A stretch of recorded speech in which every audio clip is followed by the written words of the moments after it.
Welcome to Media Melanie Talks TV. I'm Melanie, and today I'm back to talk about Squid Game Season 2 on Netflix. I should preface this reaction and review by saying there was no chance ever this season would ever live up to Season 1. When we got that, it was fresh, it was novel, and it was so disturbing that collectively as viewers, it felt like something we just had not seen before. But now, since season 1, we've also had a Squid Game challenge reality competition show.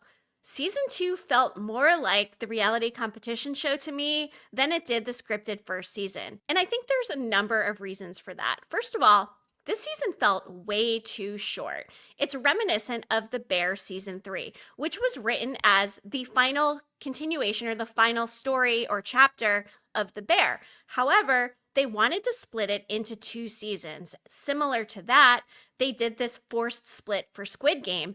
And the breaking point at which they cut it off at episode 7, I don't know that that was logically the right spot. It definitely left things on a cliffhanger, even though we can surmise where things will go next in season 3. But also, it felt like there was a lack of character building and connection, whereas in season 1, we felt the desperation of these competitors, why they were there, what was motivating them to play these games. I did not feel that and didn't have any sense of loyalty or connection to these characters, so much so that I didn't even really wince when these characters were killed, with the exception of player 390, who is, of course, Sung's best friend. Sung, of course, being player 456, who is using all of the means and prize money he won back in season 1 to attempt to come back and take down the frontman and shut down the games as a whole. Which is interesting because why did we even need his best friend there? And so ironic that his death would hit me the hardest, and he was perhaps one of the most unnecessary characters and competitors that there were this season. This whole story is supposed to be very singularly focused on Sung and coming back to be a hero and shut these games down. But to me, it seems like an impossible task from the start. He bit off way more than he can chew. And even with all of this money that he's throwing at investigators to try to find the recruiter who started all of this for him, why would he ever think that he can stage a rebellion and take these people down? Obviously, these games have been going on for a long time. They are for the elite people of this world. To think that you could take them down is insane. But another insane thing I thought from this season as well was the fact that they implemented this democracy style voting to allow people to vote after each competition, whether or not they would stay in the game or whether or not they would split the money collectively amongst the players and let them leave.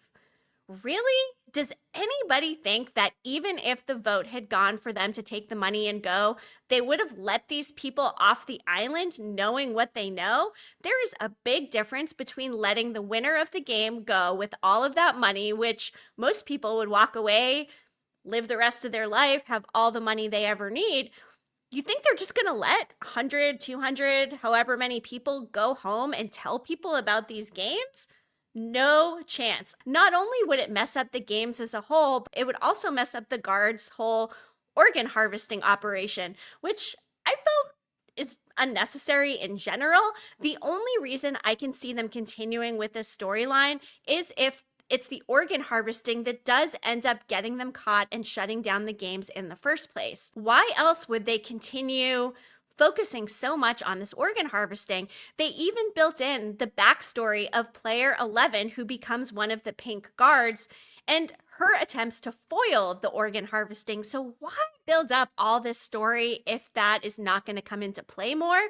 Because otherwise, for me, it just feels not necessary. We don't need it. We've got enough going on with the games. And the bigger picture of this season, them trying to take down the games, because it's not only Sung that's trying to solve this mystery. He teams up with Jun Ho, who of course is the brother of the frontman, who we also find out was working with this boat captain to try to locate the island where the Squid Game was being held. But turns out the captain was another pawn. I'm unclear if the boat captain, who we of course saw tampering with the drone towards the end of the season, was in on this from the start, Was he working for the front man when his brother got rescued? And did he send him to rescue him and pay him to keep an eye on his brother as he was investigating? Or was the captain compromised later on once the front man's brother started doing the investigation?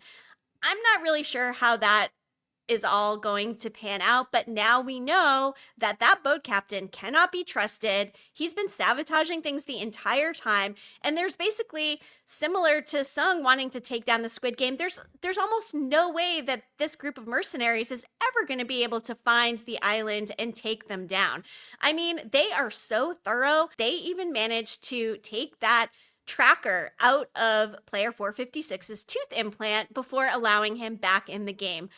But then they're selectively careful because they let other players bring in stuff. They had the whole cross filled with the pills in it that they just let slide.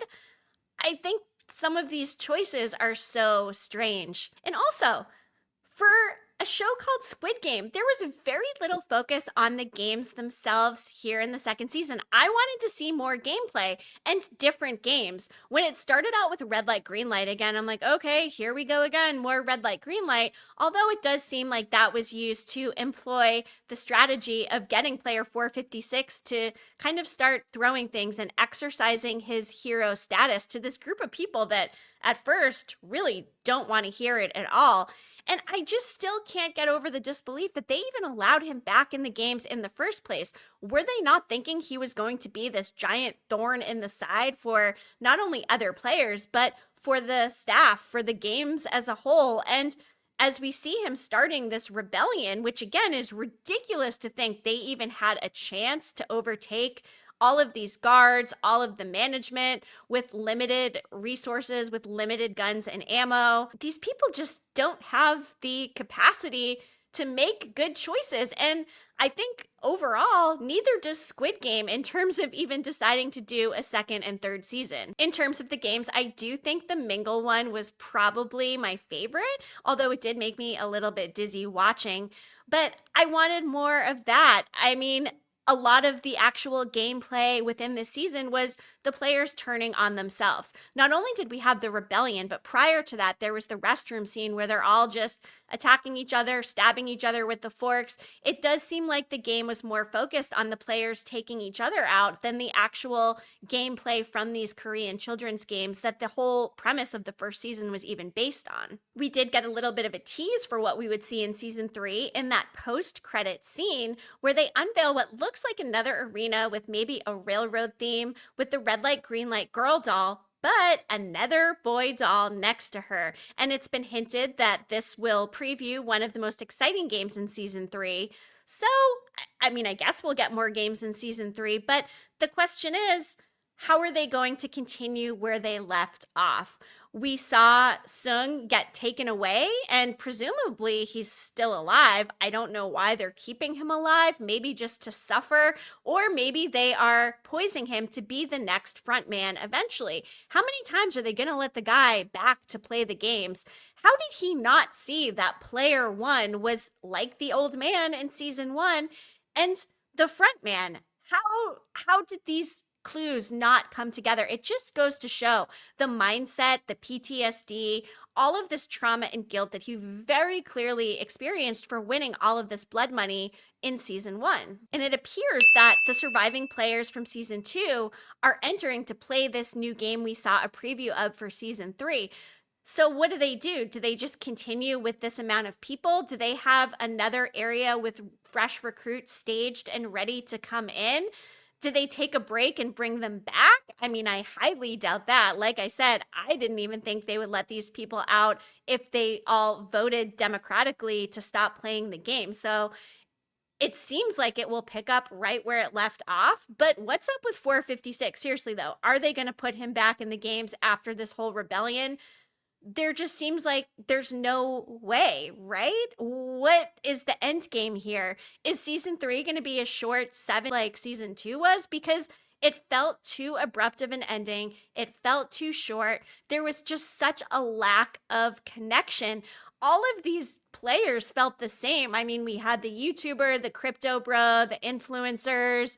Yeah, we had the mother son. We had some people with gambling debts and other problems, but just did not get that same sense of desperation and connection that we all felt back in season one. So season two felt pretty middle of the road. It was entertaining enough, although I did find myself on my phone, not fully paying attention, looking up from time to time, like, oh, what just happened? Because it just didn't have that same wow factor, that big it factor that season one had when it was not a novelty, when it was a new concept.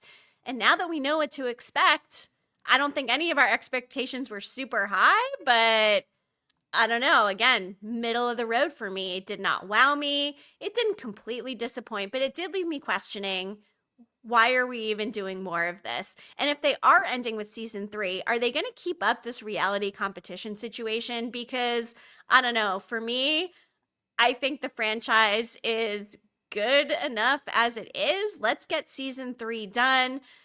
It's just really sad to think we can never capture that magic of season one again. And I think for me, that's the most disappointing part. But that's an inherent problem that there is no solution to. So even if they came through and knocked the season out of the park, it still wouldn't have been enough of a home run to ever live up to season one. So that's my biggest takeaway from the season. It was too short. There was a lack of character connection and desperation. I did not care enough about these characters to really care whether or not they live or die. I wanted to see more gameplay, less of the organ harvesting situation. I thought it was cool with the focus on the staff and a little bit of that backstory. But if they were going for that, they should have gone all in and maybe connected more dots with some of these pink guards. So the season left me with a lot of questions, mostly why. I would really like to know what you think. Please hit that subscribe button, like this video, and drop a comment with your thoughts. Are you thinking season two was good? Did you not like it as much? Are you even going to watch season three? I'd imagine if you watch season two, you're probably going to watch season three because if you're a completionist like I am, you want to finish the story being told, get some sort of resolution, which I'd imagine we will get.